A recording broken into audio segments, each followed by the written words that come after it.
नमस्कार मित्रांनो, कोण होतीस तू, काय झालीस तू या मालिकेच्या आजच्या एपिसोडमध्ये आपल्याला असं पाहायला मिळणार आहे की सुलक्षणा रागात कावेरीला घराबाहेर काढते. कावेरीचा जीव चिकूसाठी तिळतिळ तुटत असतो. कावेरी चिकूला आकांताने हात मारत असते. ती खूप रडत असते.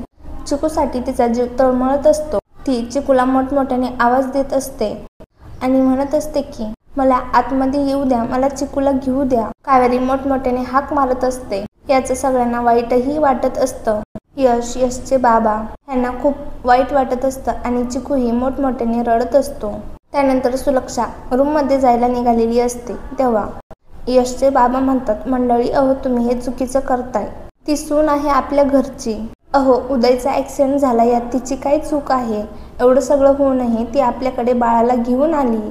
अहो ते बाळ सुद्धा आई विना किती रडत आहे. अहो तुम्ही एक आई असून सुद्धा किती कठोर कशा वागू शकता मंडळी तुम्हाला एक आईच्या भावना कळत नाहीत का? एक वाई असून तुम्ही असं का वागताय? याचे बाबा सुलक्षणाला समजावत असतात. हे ऐकून सुलक्षणाच्या डोळ्यात पाणी आलेलं असतं. सुलक्षणा म्हणत असते की ह्या मुलीमुळे मी माझा मुलगा गमावला आहे. ह्या मुलीमुळेच माझा मुलगा घर सोडून निघून गेला होता आणि कधी घरी परत फिरला नाही आणि कदाचित असं म्हणून ती तिचे शब्द मागे घेते. तिच्या मनात दुःखांचा कल्लोळ उडालेला असतो आणि चिकू एकसारखं निस्ता रडत असतो. सुलक्षणा म्हणते की या मुलीला मी कधीच माफ करणार नाही. उदयसाठी नाही, या बाळासाठी नाही, कुणासाठीच नाही. मी या मुलीला कधीच माफ नाही करणार. चिकू मात्र मोठमोठ्याने रडत असतो. तर इकडे कावेरी सुद्धा दरवाजा जोरजोरात ठोठावत असते. दरवाजा उघडा ना प्लीज, मला आत येऊ द्या, चिकूला भेटू द्या असं म्हणून तिचा जीव तळमळत असतो. तर इकडे सुलक्षणा चिकूला शांत करण्यासाठी सुलक्षणा जवळ घेते. सगळेजण चिकूला शांत करण्याचा प्रयत्न करत असतात. तर यश विचार करत असतो की ही मुलगी कोणत्या इंटेन्शनने या घरात आलेली असेल. ही मुलगी चिकूला कशी काय ओळखते आणि बाळ हिच्याकडे राहतं म्हटल्यावर ही नक्कीच चिकूला ओळखत असणार आहे. आणि हिचा या घरामध्ये येण्यामागे हेतू काय आहे हे जाणून घेण्यापर्यंत खूप वेळ लागेल. तोपर्यंत मला गप्प बसायला हवं. तर इकडे कावेरी खूप रडत असते. ती आता स्वतःला सावरते. ती म्हणते, काऊ तुला दिलेल्या वचनामुळे मी आज शांत आहे. उदय भाऊजींना त्यांच्या घरापासून काऊने लांब ठेवलं की त्यांच्या माने आणि तुमच्यासाठी या घराचे दरवाजे माने बंद केले. हे सगळं त्यांनी केलं आणि दोष तुला देत आहेत. कावेरीचा खूप संताप होत असतो. ती स्वतःला समजावत म्हणत असते की माझ्या चिकूसाठी मला गप्प राहावं लागतंय.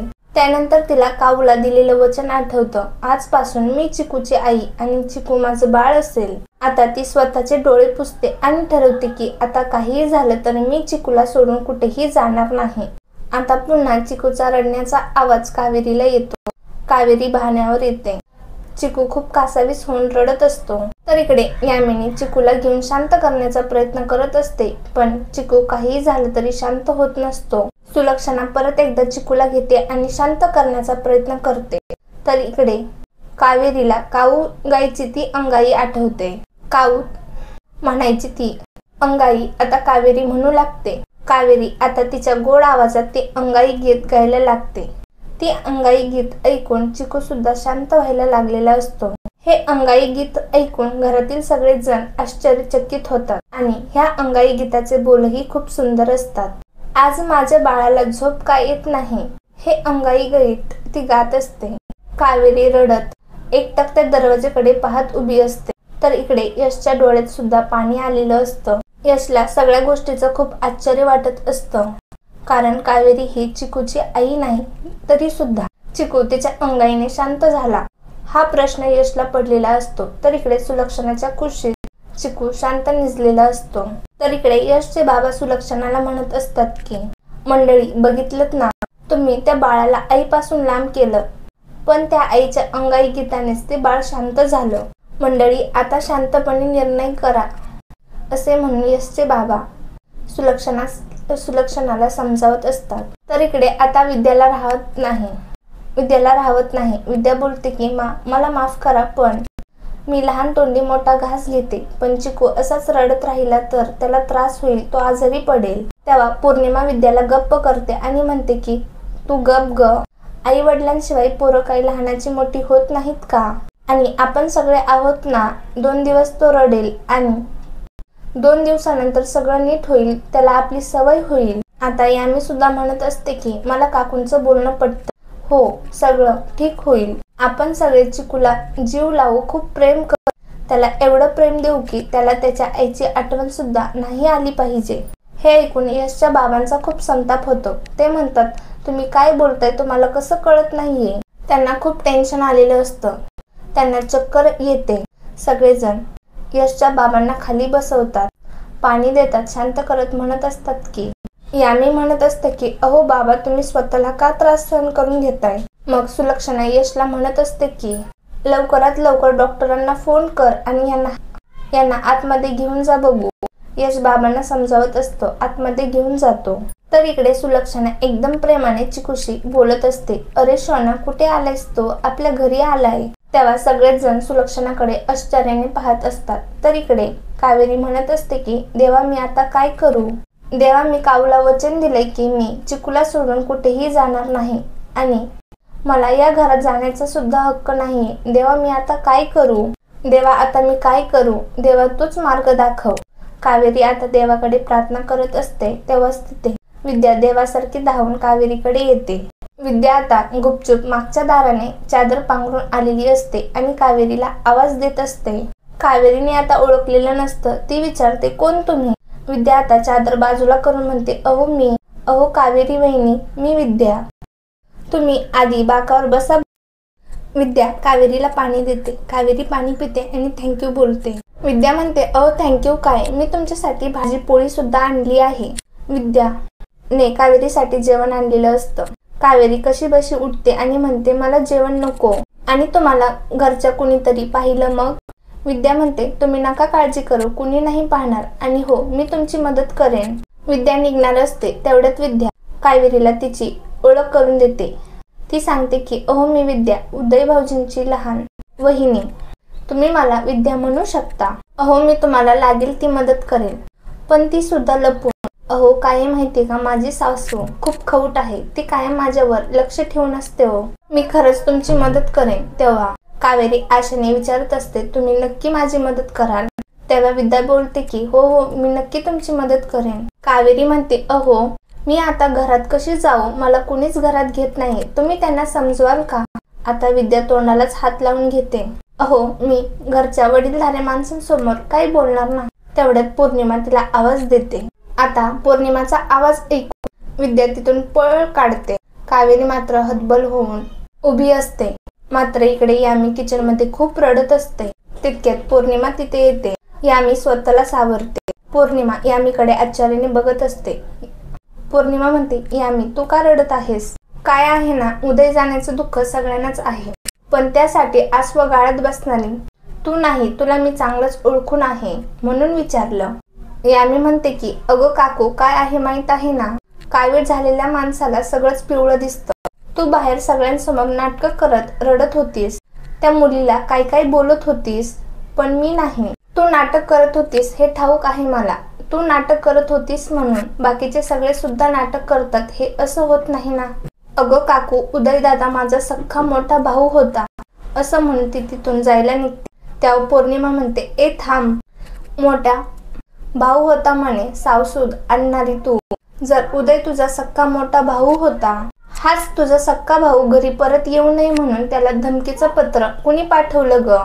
यावर यामी गप्प होते. पौर्णिमा म्हणते, काय बाहेर सगळ्यांना जाऊन सांगू का? ते पत्र तू पाठवलं होतं म्हणून. ते पत्र मीच पाठवलं होतं. त्यांनी इथे येऊ नये म्हणून. त्याने यावा आणि त्याचा जीव जावा, त्याचं वाईट व्हावं यासाठी नाही. असं म्हणून यामी तिथून निघून जाते. पुट करणारी पौर्णिमा म्हणते की आली मोठी मला म्हणणारी नाटकं करते. तर इकडे यश बाबांच्या रूम मध्ये आलेला असतो. तेव्हा बाबा कासावीस होऊन यशला सांगत असतात की अरे यश, आता तूच समजव तुझ्या माला. यश म्हणत असतो की बाबा, तुम्ही नका टेन्शन घेऊ, तुम्ही इतका स्ट्रेस नका घेऊ, तुम्ही आराम करा बघू. बाबा म्हणत असतात की अरे यश, कसा मी आराम करू? मी माझ्या उदयला गमावलंय. बाबा यशला मिठी मारून ढसाढसा रडत असतात. तेव्हा यश म्हणतो की बाबा, पोलीस इन्व्हेस्टिगेशन करत आहेत.